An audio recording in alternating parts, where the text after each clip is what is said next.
നോക്കൂ, തൃത്താലയിൽ നിന്നും MP രാജേഷിനെ തോൽപ്പിച്ചെത്തിയ VT ബൽറാമിനെ മന്ത്രിസഭാ പട്ടികയിൽ നിന്നും വെട്ടിയതെന്തിനാകും?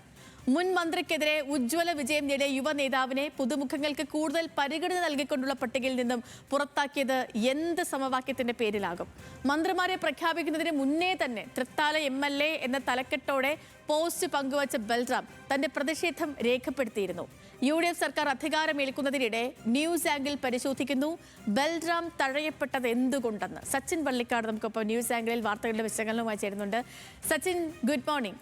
മന്ത്രിസഭാ പരിഗണനാ പട്ടികയിൽ അല്ലെങ്കിൽ ക്യാബിനറ്റ് രൂപീകരണത്തിന്റെ അവസാന നിമിഷം വരെ പരിഗണനയിൽ ഉണ്ടായിരുന്ന പേരുകാരിൽ ഒരാളായിരുന്നു VT ബൽറാം. VT ബൽറാം മന്ത്രിയായും സ്പീക്കറായും ഒക്കെയും പരിഗണിക്കപ്പെട്ട പേരുകളിൽ ഒന്നായിരുന്നു.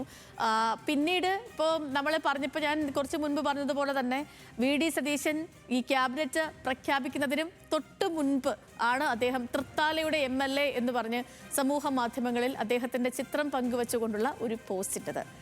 സച്ചിൻ, ഇതിന്റെ കാരണത്തിലേക്ക് പോകുമ്പോൾ ഇത് ഈ ശരിക്കും VT ബൽറാമിന്റെ ഇപ്പം നമ്മൾ പക്ഷക്കാരെ പറയുന്നുണ്ടല്ലോ, ഇങ്ങനെ ഒരു പക്ഷങ്ങൾ ഇല്ലെന്ന് നേതാക്കളൊക്കെയും പറയുമ്പോഴും ശരിക്കും അങ്ങനെ ഒരു പക്ഷം UDF-നകത്തുണ്ട്. KC പക്ഷവും RC പക്ഷവും അതേപോലെ VD പക്ഷവും ഒക്കെയും കോൺഗ്രസിലും ഉണ്ട് എന്ന കാര്യത്തിൽ തർക്കങ്ങളൊന്നും തന്നെ ഇല്ല. തുടക്കത്തിൽ KC വേണുഗോപാലിനൊപ്പം നിന്ന VT ബൽറാം പിന്നീട് നേരെ VD സതീശൻ ക്യാമ്പിലേക്ക് പോകുന്നതൊക്കെ പ്രകടമായി തന്നെ നമ്മൾ കണ്ടതാണ്. അതുതന്നെ ആയിരിക്കുമോ ഈ അവസാന നിമിഷം VT തഴയപ്പെടാനുള്ള കാരണം?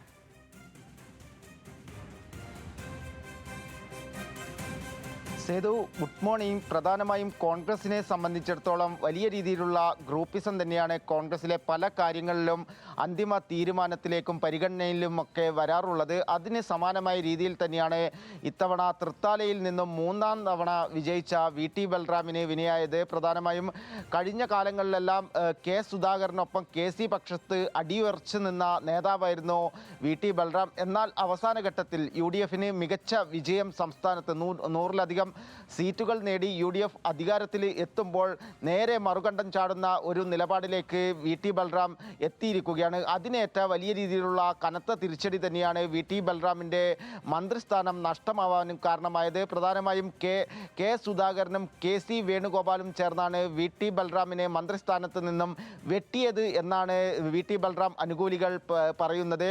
കൂടാതെ തന്നെ VD സതീശന് അവസാന ഘട്ടത്തിൽ VD സതീശനൊപ്പം ചേർന്നെങ്കിൽ പോലും VD സതീശനും VT ബൽറാം മന്ത്രിയാവുന്നതിനോട് വലിയ രീതിയിലുള്ള ഒരു താല്പര്യം ഇല്ലായിരുന്നു. ഇത് കൂടാതെ തന്നെ വലിയ രീതിയിലുള്ള ജാതിമത സമവാക്യങ്ങൾ എല്ലാ കാലത്തും കോൺഗ്രസിലുണ്ട്. അത്തരത്തിലുള്ള ഒരു സമവാക്യത്തിലും VT ബൽറാം പിന്നിൽ തന്നെയായിരുന്നു. കാരണം UDF-ന്റെ മന്ത്രിസഭയിൽ കൂടുതൽ നായർ വിഭാഗത്തിൽപ്പെട്ട കൂടുതൽ പേർ നിലവിൽ മന്ത്രിമാരാണ്. ആ വിഭാഗത്തിൽപ്പെട്ട VT ബൽറാമിനെ മന്ത്രിയാക്കുന്നതിനോട് VD സതീശനും വലിയ രീതിയിലുള്ള യോജിപ്പ് ഉണ്ടായിരുന്നില്ല. ഇതൊക്കെ വെച്ചുകൊണ്ട് തന്നെയാണ് VT ബൽറാമിൻ്റെ മന്ത്രിസ്ഥാനം നഷ്ടമായത്. അത് ഇന്നലെ VD സതീശൻ മന്ത്രി പട്ടിക കൈമാറുന്നതിന് മുൻപ് തന്നെ VT ബൽറാമിന് ഏകദേശം മനസ്സിലായിരുന്നു. അതിൻ്റെ ഭാഗമായിട്ട് തന്നെയാണ് തൻ്റെ ഫേസ്ബുക്ക് പേജിൽ പ്രത്യക്ഷമായ രീതിയിലുള്ള പ്രതിഷേധം VT ബൽറാം തൻ്റെ ചിത്രം ഉൾപ്പെടുത്തിക്കൊണ്ട് തൃത്താലയുടെ MLA എന്ന് മാത്രം കുറിച്ചുകൊണ്ടുള്ള ഫേസ്ബുക്ക് പോസ്റ്റും ഇട്ടത്. എന്തായാലും വലിയ രീതിയിലുള്ള ഗ്രൂപ്പ് ചാഞ്ചാട്ടത്തിലുള്ള നേതാക്കൾക്കെല്ലാം വലിയ രീതിയിലുള്ള ഒരു തിരിച്ചടി തന്നെയാണ് ഈ തെരഞ്ഞെടുപ്പിലും വിജയിച്ചിട്ട് പോലും ഉണ്ടായിട്ടുള്ളത് എന്നാണ് നമുക്ക് മനസ്സിലാക്കാൻ വേണ്ടി സാധിക്കുന്നത്. KC വേണുഗോപാലും K സുധാകരനും ചേർന്നുകൊണ്ട് തന്നെയാണ് ഈ VT ബൽറാമിനെ മന്ത്രി പട്ടികയിൽ നിന്നും വെട്ടിയത് എന്ന് തന്നെയാണ് നമുക്ക് മനസ്സിലാക്കാൻ വേണ്ടി സാധിക്കുന്നത്. സച്ചിൻ, ശരി.